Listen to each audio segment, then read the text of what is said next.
Mr. Julius Itinua, no respect. Naeli Baba Super of Spain, international businessman. Now when he asks when it's every tenor. Nagaya Ayere, Mr. Julius Itinua.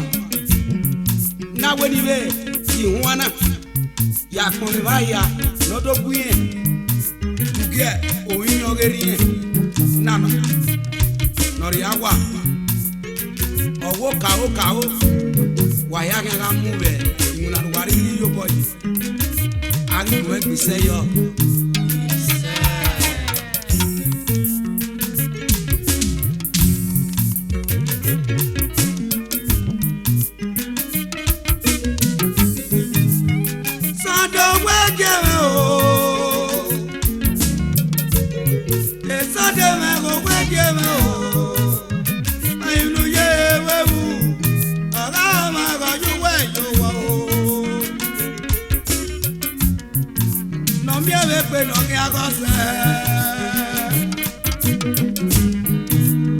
Sunday of your passing.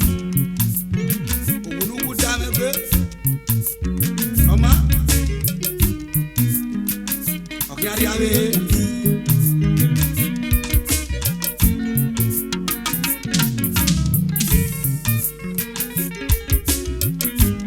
Mammy, when in no Gioma, and no Markina. Where you obey one have your waking who live I was a lover and yet no way yo as if for a Zeve Cassie no goes a lover or not the again we have with you. And I can set it away yo. No one any cure my no magake. I know when I'm going to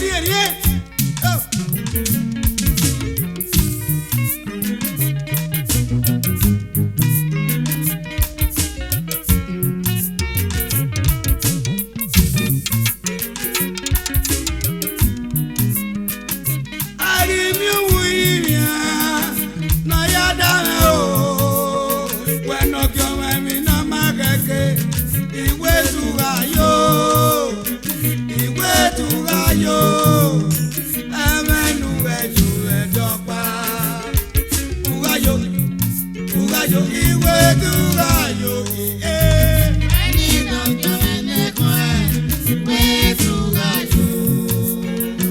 yo baye mi dare uda ede naga yo wa o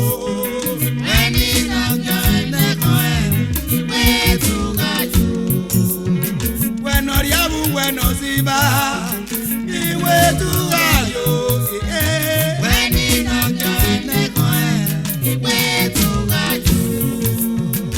enagbe gawe yo enagba ma gawe yo edagba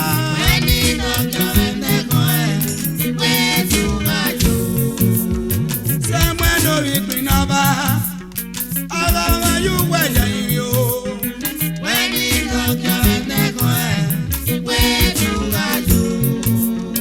yemu agiagia yo wuna wu goso wo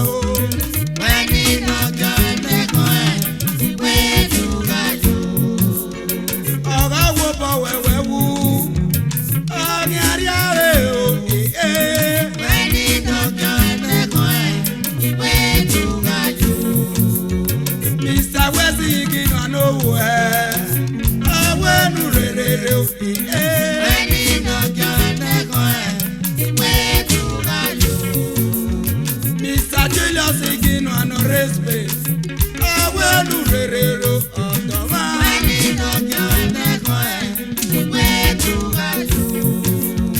Mr. Freddy Igino and no God Devey.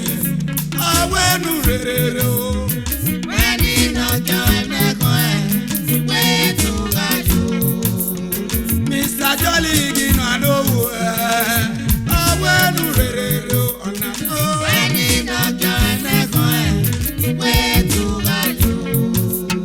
Mr. Jesu Igino and no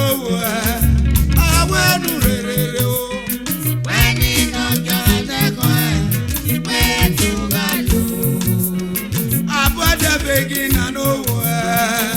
I went to the on a so many not join the coin. Where to go? Amen. I'm waking on nowhere. I went to the when he not join the coin. Where to go? I was again on nowhere. I went to the on a so many not join the coin.